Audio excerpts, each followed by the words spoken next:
Sahajya circles, which, for example, in Bengal especially, there are millions of Sahajyas in Bengal who will sit down and they make bhajans, and the heart is pouring out towards Krishna, and they sing songs of the previous Acharyas and Krishna and the gopis and the rasas and so on. But actually, this is not really how they don't experience the actual rasas. They don't really experience the actual rasas because it's seen afterwards. Then they will engage in completely mundane affairs, and even I haven't seen that myself, but I heard some have witnessed that the bhajaneers, after their deep rasa emotions, they'll stand up and smoke beedies and talk pradyalpa, mundane stuff about the cricket and the family. So you see, they didn't experience any rasa, because why would they be attracted to something, smoking beedies and like that, and talking pradyalpa if they actually had an experience of actual rasa? It's that one has to be on a very high level, extremely high level, to experience rasa, if simply by discussing the pastimes of Krishna. There are many examples. I think of one example. There's in the Chaitanya Charitamrita, Lord Chaitanya, when he was on his travel towards in South India, he came to one Brahmin's house, and there, this Brahmin, he was a great devotee of Rama, and he invited Lord Chaitanya for lunch, but then nothing was being prepared. Lord Chaitanya just wondered like that, and then he kind of hinted to the Brahmin, and the Brahmin said, "We're living in the forest right now, and we don't have much. Lakshmana is soon returning with some forest festivals, and we'll make something." And then he started arranging for him, and there was some prasad for Lord Chaitanya. He was serving Lord Chaitanya, but he himself was not eating. And then Lord Chaitanya said, "Why are you not eating?" And this Brahmin said, "How can I eat? Ravana has taken Sita, and this is breaking my heart, so I just want to die. I feel like dying, I cannot eat in this situation," and like that. And then Lord Chaitanya, he explained to him, actually Sita has not been kidnapped by Ravana, it was only a shadow of Sita. The real Sita was not kidnapped. And this way he pacified him somewhat, and then he started eating a little bit. But the point is, he was by hearing about the pastimes, he himself was sucked into it. He was experiencing the same emotions that actually was experienced during the Ram Lila. So if we are on that level and experience the same emotions, then maybe we are qualified to simply sit down and discuss pastimes and be drawn into the same emotions. We actually participate in the rasas, but generally we are not on that level. But still, we can experience the same intensities of emotions, and which is done actually by cooperating to spread Krishna consciousness, to serve the Guru, to serve Srila Prabhupada, to assist the devotees, and to cooperate and do whatever it takes to continue the Krishna consciousness movement and Krishna consciousness society. This is actually what is really, it is very intense, and you have to understand, being part of Krishna's rasa is intense. It's not peaceful. It's one's heart is being torn to pieces by extreme, going from one extreme to another, from extreme happiness and elatedness and bliss to anger and frustration and just being battered from one side to another. But the point is, one keeps on. That's actually how this is. As I understand, I don't understand much, but this is it said actually it's like the rasa lila, actually the conjugal rasa is described in Chaitanya Charitamrita as simultaneous poison and nectar. It's like it's so poisonous, it's so much suffering involved. It's like it's so poisonous, like the fresh bite of a serpent. This is actually tense. It's so poisonous. The what Krishna's devotees, the Gopis experience is so. It's so much suffering. It's like being bitten by the most poisonous serpent. But then, at the same time, it's like a nectar is being poured over one's head that's completely neutralizing the effect of the poison. But they're not neutralizing. They're both at the same time. That's actually so instead it is intense, and it is one. but it's actually available. It's available for anyone who will help cooperate for the sake of spreading the Krishna consciousness movement. We know it's especially available going out on the street, meeting with other souls of Kali Yuga, distributing Srila Prabhupada's books, convincing them about taking Srila Prabhupada's books. There, you really experience intense rasa, and it is the highest conjugal rasa, because the real mood of the conjugal rasa is to give Krishna enjoyment and to bring others closer to Krishna. This is what it's all about. It's not about my enjoyment. In the material world, conjugal rasa is about my enjoyment. But in the spiritual rasa, it's not about my enjoyment. It's about bringing others closer. Bring others closer.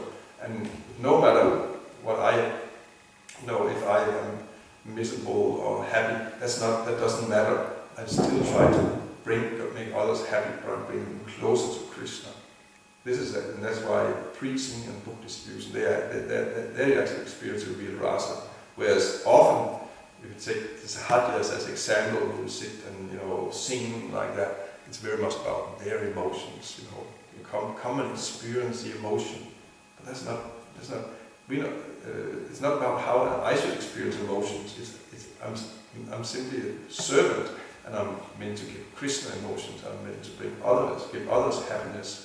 And whatever it takes, even my suffering, that's, if it takes that I should suffer to make Krishna happy and make others happy, well, that's what it's, then I should suffer. This is actually mood of rasa.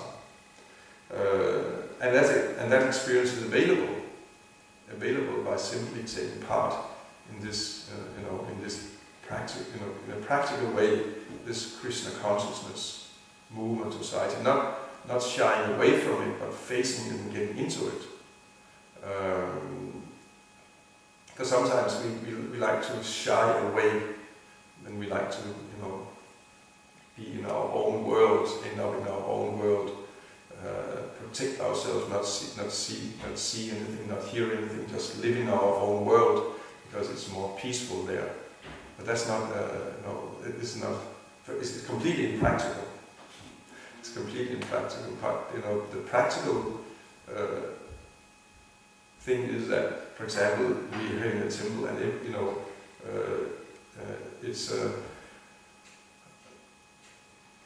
the practical thing is there are things that have to be done. There are things that, there are many practical services that have to be done. There are things that have to be maintained. Practical things, buildings, and also bills. There are bills that have to be paid. It's all practical. It's all very practical. And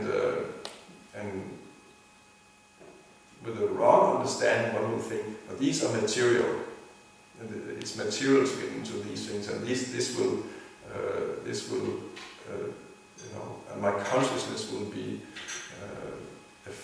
negatively affected when I get into this. So either I should just do it quickly and then shy away from it, or rather, I should protect myself against the,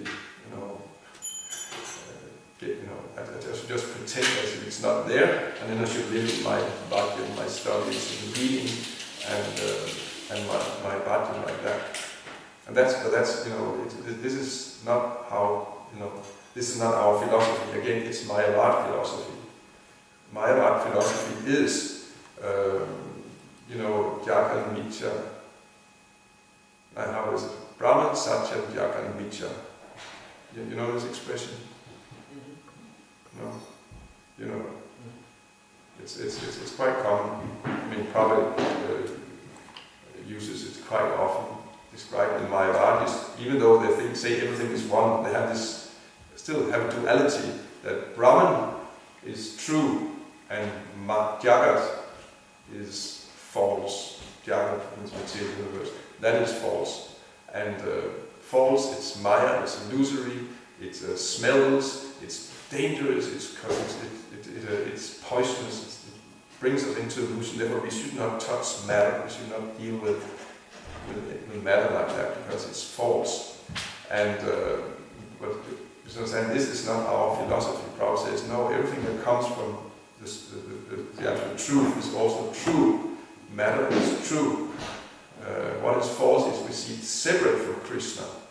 But actually, the real thing is one sees it's Krishna's energy, and when one engages in Krishna's energy, then it doesn't have its illusory character. It actually regains its spiritual nature, and one becomes connected with Krishna by even engaging matter in Krishna's service. This is our practical process. We are in the so-called material world. There's nothing but matter around us, and the art is to engage this matter in Krishna's service. Keep it engaged in Krishna's service. This is actually where Krishna's lotus feet is. So we might think, but what do I have to do with, for example, the bathroom being moist and damp and drying off the water on the floor? This is just, we want to get into the real philosophy, but that's where the philosophy is. This is matter. It's my service, and I engage in Krishna's service by cleaning and caring for it properly, or in general just keeping the temple in order and clean and like that. This is actually it's completely spiritual activity. It is one is conscious. This is Krishna's energy, and I'm engaging it properly in Krishna's service. Whereas if we have the opposite situation, where things are piling up and becoming dirty and like that, then that means someone is walking around not being conscious, but hiding in his own world, and not seeing that actually this is Krishna's energy, it's Krishna's temple, and my service is to take nicely care of it. This is actually the Maya that we don't engage that matter in Krishna's service. We don't take care of things properly. That's where the Maya is. That's what we have to be afraid of. And but the practical thing is that when you see that when you read Prabhupada's, I'm reading Prabhupada's letters. I think you mentioned that. It's very interesting from many points of view. You see Prabhupada is, he's going from answering philosophical questions and the highest topics down to, the money, all the organization and, practical, so many practical things. You see, this is actually the real mood, and it's not that it's in any way, that one. It becomes mundane. Someone said that, told Prabhupada, or some Prabhupada's disciples that, being absorbed in the organization of ISKCON, but they also have to be careful that at the moment of death they're not thinking of all the practical stuff in organization, because then they'll have to take birth back in the material world. Because this is what they'll be thinking of, all the practical things, so then they'll have to take birth again. And probably this is nonsense. All these practical things, these are Krishna's practical things. One is doing it for Krishna's satisfaction. Someone who's like that, he's completely Krishna conscious. He goes back to Krishna. That is, we shouldn't be afraid of that. Actually, we should be afraid of not being conscious and thinking that matter is Maya, because it's not Maya, it's real. That is a consciousness that keeps us in the material world, not engaging things properly and being conscious and saying, and also, taking whatever it takes to, continue the Krishna consciousness movement that Prabhupada started. Prabhupada said that, your love for me will be demonstrated by how you cooperate when I'm not here to keep this institution going. This is how we actually demonstrate our love, not by showing emotions and by opening our hearts and like that. This is fine. I'm not against that, but it's practical. If we practical do whatever it takes to continue what Prabhupada has started, then this is actually how we demonstrate our love for Prabhupada, how we develop it. This is a real practical thing. So actually, Krishna consciousness is extremely practical. And to be part of it, we have to open our eyes and be conscious and see what is going on. Just like I start out saying that it's abnormal that the temple president should be on the altar and to the altar service. Now no one cannot really make any different arrangement, but one should also see that if we have someone, a devotee who is kind of overburdened, how do we help? How do we assist? That's all, that's a lot of our part to assist each other. We have compassion, that should be, but that also means compassion towards each other. Most of all, it should be compassion towards each other. How do I assist my, in this case, temple president to make things function better? I do my share at least. I do my service with great, concentration and try to and have my eyes open and like that. And if everyone sees here are things that are not in order, then one cleans and brings it, puts in order, and it actually becomes very easy to manage. If one has a place where everyone is conscious about that, for example, that the mode of ignorance should not be tolerated, but mode of ignorance means uncleanliness and mess and things being disorganized.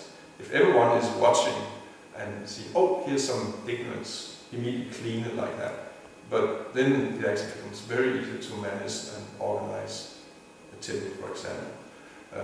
But if one has a situation where everyone walks around and thinks, but this is not mine, there's some mess or some dirt there, but that's not my problem. I didn't leave it there, so that's not me.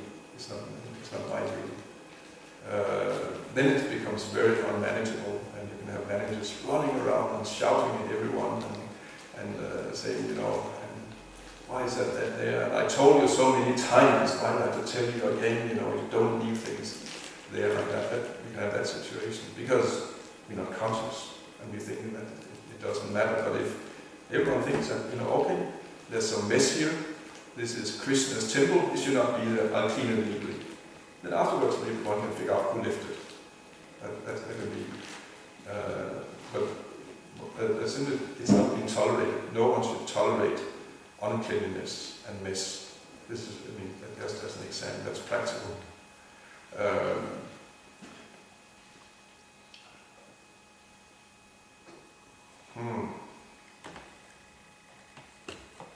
So anyway, I'm just trying to. Maybe a question. I said something, but I didn't wind it up properly with a proper conclusion. I was just wondering, when you're on the street and doing some practical service, is there any difference between these two meditations, being aware of the super soul within the heart of the living being, and being aware that the temple has bills that needs to be paid and the temple president is maybe stressing over those bills? Mm-hmm. Which of these meditations is are they on an equal level? Or? Oh, I don't know. But you'll be aware of both, isn't it? I mean, you'll be aware of both.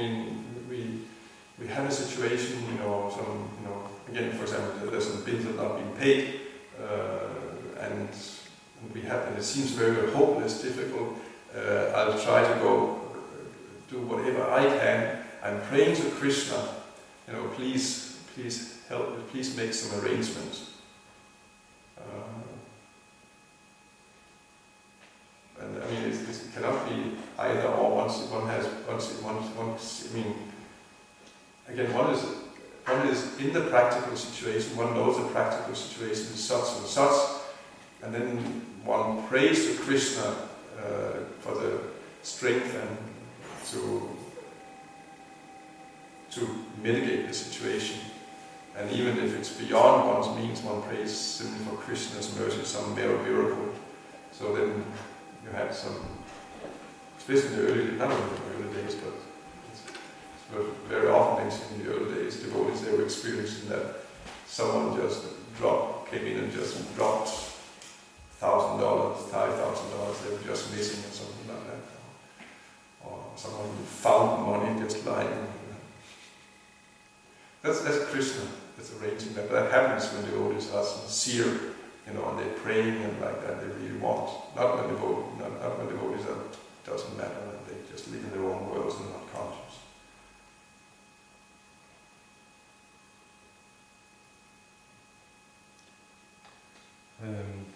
I was just wondering, because there can be some, due to false ego or different personalities, like that, there can be some gnidninger. Friction. And but how is what kind of position should we take there if we're kind of provoked, or we feel that okay, this is too much or something like? Should we tolerate? Because you said we shouldn't be Mayavadis, but we shouldn't upset the minds of other devotees also, even though we think that maybe because our false ego is agitated. First of all, one should be very humble and tolerant. That's the first thing. Secondly, if there are situations which simply are seemingly intolerable, well, one has to go to other devotees and then speak with someone. And if you can find an authority, an older devotee like that, please help. Something like that. No, I mean, it's not that everything. The point is, one is very humble and tolerant. That does not mean everything should be tolerated.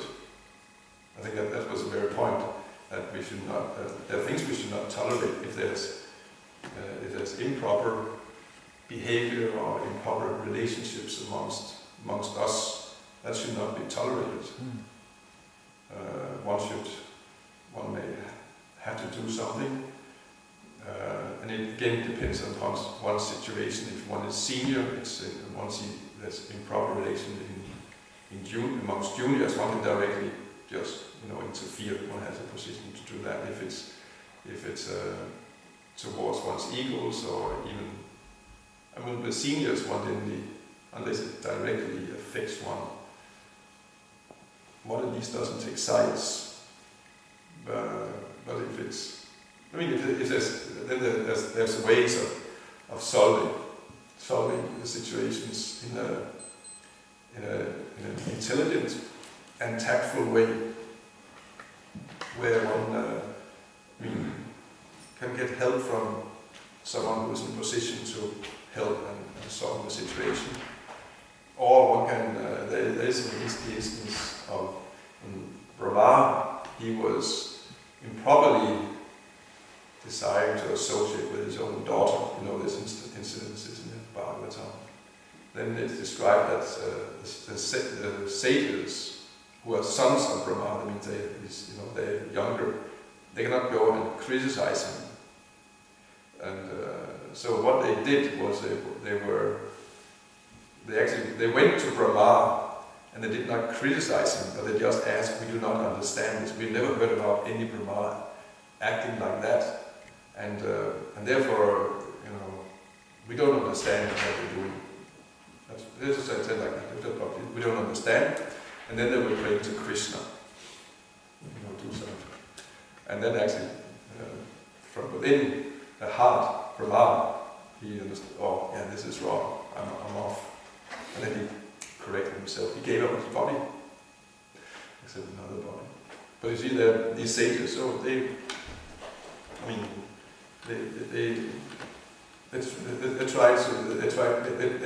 correct the situation in a proper, intelligent way. So one has to use one's intelligence. That's also why it's so great to live, a close group like that. Because one develops a lot of intelligence in how to deal with others in the proper way. Mm. If we don't sleep, if we don't go around sleeping. Yeah, if we are, living in our own world and sleeping and and just wanting our, and hitting on our own desires and I want. One has to be surrendered, and it's demanding. It's highly demanding, but it's very rewarding also because it actually brings us to the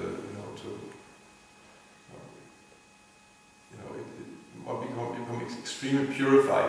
The example is given that we are like rocks which are all full, have all kinds of edges and very uneven, and we put in the same sack, and then we've been shaking and the different edges and knocking against each other and and breaking off, and actually all the rocks become very round and smooth by being shaken in the bag like that. So in one sense, to somebody, this is also what is happening. We are being, all our impurities are now, we've been smoothed and becoming, actually, nice, beautiful devotees.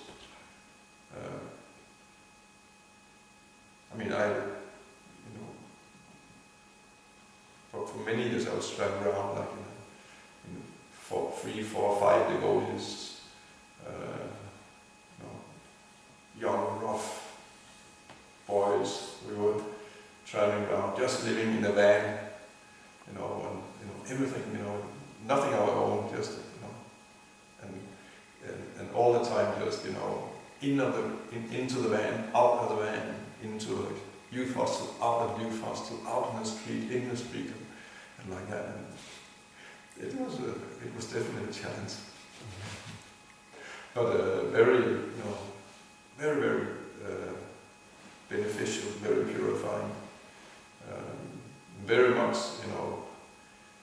beneficial for one's development as a person, being able to, live with others and associate with others, understand others, tolerate, and of course one learns a lot about oneself that way.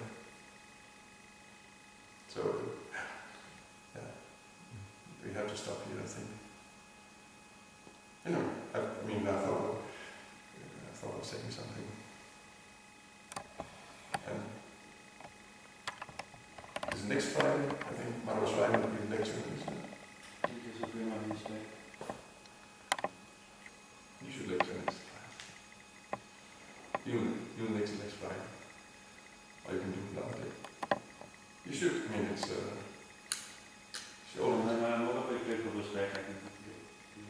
Yeah, you should.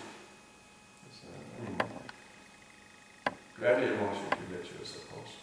Because, not because we made, it's actually for own realization, and it's good too. We should learn how to or give lectures and speak in front of the sun. Okay, thank you. Super proud.